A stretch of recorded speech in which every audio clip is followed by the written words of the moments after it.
Serious allegations. Likable one moment, angry and dismissive the next. See where I'm going with this at least. Oh my God. There's just too much people, too much pressure.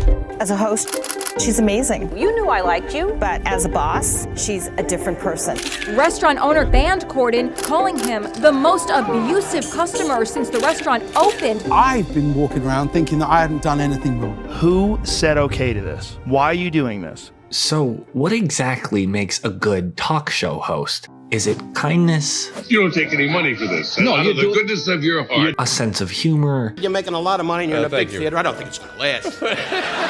Maybe it's relatability. Your zipper is down. Or perhaps it's a combination of these things. Things that, in this dwindling new era of late night, seem to be in short supply. But there was a time when it thrived. God's sake, man, be a professional. What can you see on Earth from space? Every time we fly by California, we see your chest. My wife is dead. I'm sorry to hear that. High five. I can only tell you that it has been an honor and a privilege. I bid you a very heartfelt good night. After 30 years on TV, Johnny Carson would retire as the host of The Tonight Show. NBC would announce that frequent guest Jay Leno, and not David Letterman, would be its new host. Just how pissed off are you? Letterman was understandably bitter. Would I like to have the show? Oh, sure. I mean, this was his dream job. At Carson's advice, he would leave NBC after 11 years hosting late night. His staff would follow him to CBS. NBC was now left without a host or a show. SNL creator Lorne Michaels was brought in to salvage what they could. Dana Carvey and Gary Shandling would both decline to host, and popular figures like Jon Stewart and Drew Carey would audition for the role. But Lorne had another idea. Last April, NBC rocked the entertainment world by picking an unknown comic and writer to replace David Letterman. He would pitch an individual who, at the time, was a relatively unknown writer with credits on The Simpsons and SNL, whose experience in front of a camera amounted to about 40 seconds of airtime. His days are full with Conan O'Brien. What is funny about Conan? He's very generous as a performer. He's not looking to score at your expense, and he's just funny. After an audition that included interviews with Jason Alexander and Mimi Rogers, O'Brien would land the position as new host of Late Night, alongside his young sidekick Andy Richter. A friend of mine, some might even say a sidekick, Andy Richter. The show would premiere to a flood of negative reviews. Conan was tall, lanky, and where some would see energy, It is exciting! It is exciting! Others would see uneasiness. I got to admit that this is a little unusual. His fidgety nature and visible lack of experience would make him a prime target for critics. One more thing. You better be as good as Letterman, or else. So large was this influx of negative press that interns would have to fill the seats that audience members had left empty. These were big shoes to fill after all, but shockingly that didn't deter him. Conan's humor, despite not as refined as the years that would follow, was apparent from the very first episode. Help me out here, Andy. Ow! Ow! Ow! Wow! Wow! Ow! Ow! Ow! Drew, I'm sorry, but it's on the cue cards. I have to do as I'm told. After almost being fired and reaching near cancellation a number of times, the tide would begin to turn. Conan's monologues became sharper, his timing grew tighter, and a few 90s megastars such as Tom Hanks and Kelsey Grammer would provide the attention he needed. Ratings would inevitably pick up, and the critics would turn fans. This would set the foundation for an almost 28-year run. Ladies and gentlemen, in August, our first guest will take over as host of this very program. It's called Late Night. Ladies and gentlemen, please welcome the new guy, Conan O'Brien.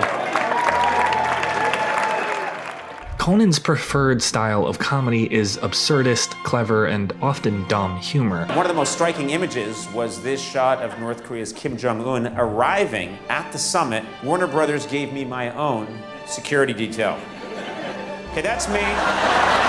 Now, despite having a degree from Harvard in history and literature, he is susceptible to missing the mark. Cam Newton, more like Fig Newton. I'm not saying he's perfect, but here's the thing about playing it safe. You know, his name's Cam Newton, and then I said Big Newton instead. I heard what you said. Not only does it make for painfully boring TV, but it's almost always expected. President Trump gave his big speech at the UN General Assembly today, and at one point he threatened to totally destroy North Korea. So he has a good plan to do it, too. He's going to run for president of North Korea. Guys, it means he's going to run for president of North Korea. Trump is going to run for president of North Korea.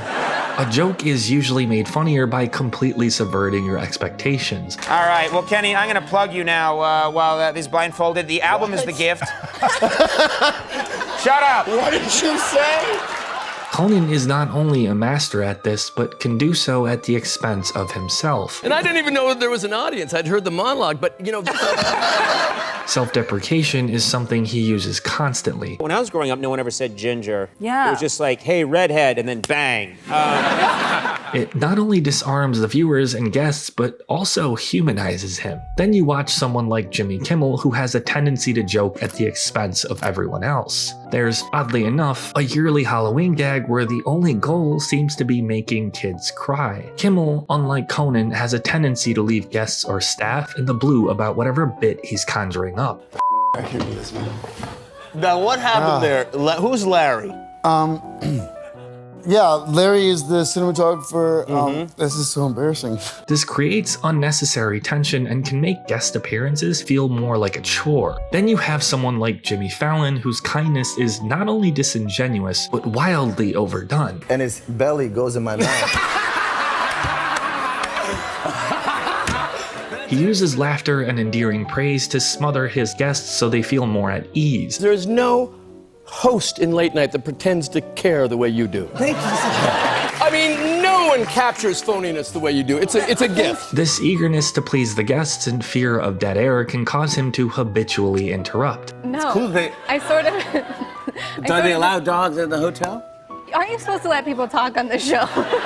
Oftentimes to the point of genuine confrontation. Taylor? No, see where I'm going with this at least. Nobody ever listens to me. Oh my Finish a gosh. thought. Oh my God. So what I was saying is You're not even looking at me. Because I'm trying to think of what to say next. Conan is the sweet spot. Not too harsh, not too soft, somewhere in the middle with an incredible ability to relate to nearly anyone. She said, when does the nervousness and self-doubt end? And I said, I have really bad news for you. There's always some of that. This Ivy League education of his gives him a vast array of insight and knowledge into most personality types, allowing him to adapt and improvise in whatever exchange he's having at the moment. Your voice changed when you were 10? About 10, yeah. I think mine changed during the second term of Obama's presidency.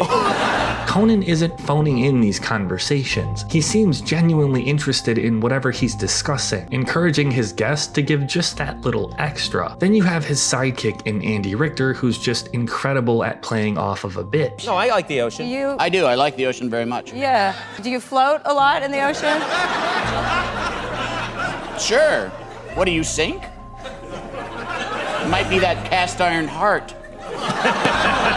And doing so without taking over the conversation. This combination of factors can effortlessly make a guest feel at ease. Take Rooney Mara, for example. For context, she's an incredibly talented actor who just so happens to be timid and shy in real life. Conan, having known this, begins with somewhat of an awkward icebreaker. I've read in interviews that you talk about how you're very shy. Notice how her eyes drift away in discomfort and she begins picking at her nails. He starts at a point of high tension, creating a purposeful bit of anxiety here so she can get used to these emotions. What follows is a fairly easy softball question that almost anyone can relate to. For example, you hate it when people sing happy birthday to you. Yeah, I do. And surely enough, he does exactly that. I actually relate to that. Then he follows up with a complaint or two that warms the crowd up. Yeah, I don't love it either. I don't like praise for something that I didn't have anything to do with. And that's not a joke. Exactly. I really do feel like people are happy. And what are you supposed to just stand there and go, yes, I survived? It's so embarrassing.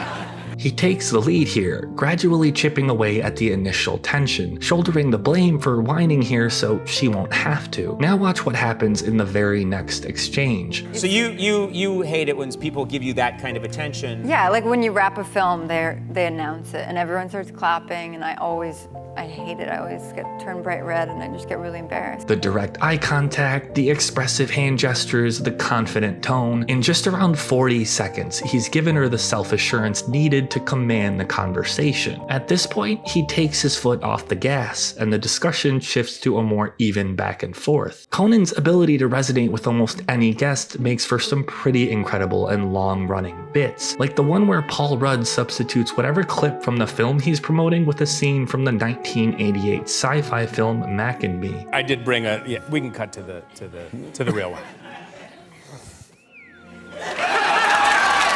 But it's not just the guests. Conan is unanimously praised as being an incredible boss. I was an intern for Conan O'Brien my junior year for a summer. People have asked me before, what's your biggest influence comedically? And I said, without a doubt, it's Conan O'Brien. One of the most surreal moments of my entire life has been the first night I went on that show. You can see that I actually end up tearing up because at the end, he takes a moment in the segment to say how proud he is of me, and I'll never forget it. What you see on camera, though, is a completely different story. Is this your favorite late night show? And be honest. You are my favorite personality-wise.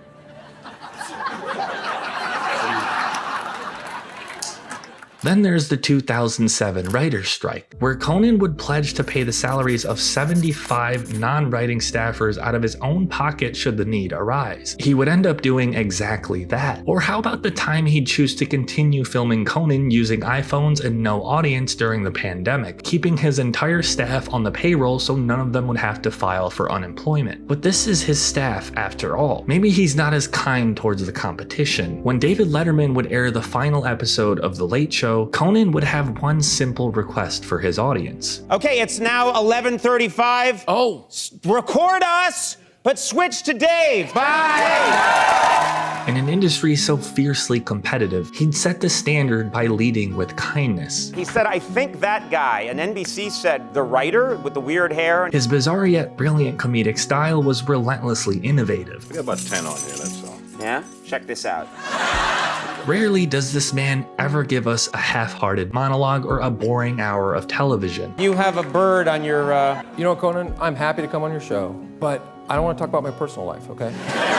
Even better is the fact that his personality isn't the product of a carefully curated routine. His ongoing podcast titled Conan O'Brien Needs a Friend is a perfect example of that. And then we're about to leave, and this gentleman comes up to me and he says, Mr. O'Brien, I'm here to walk you past the paparazzi. We walk outside, nobody.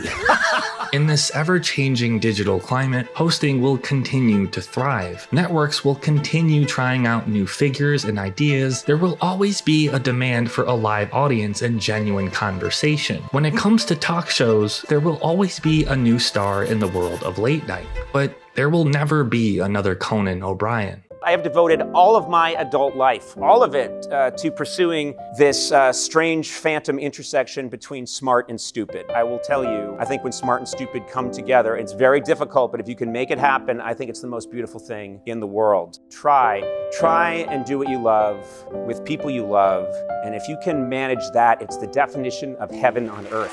I had a terrific time tonight. I hope you'll come back, and thank you very much.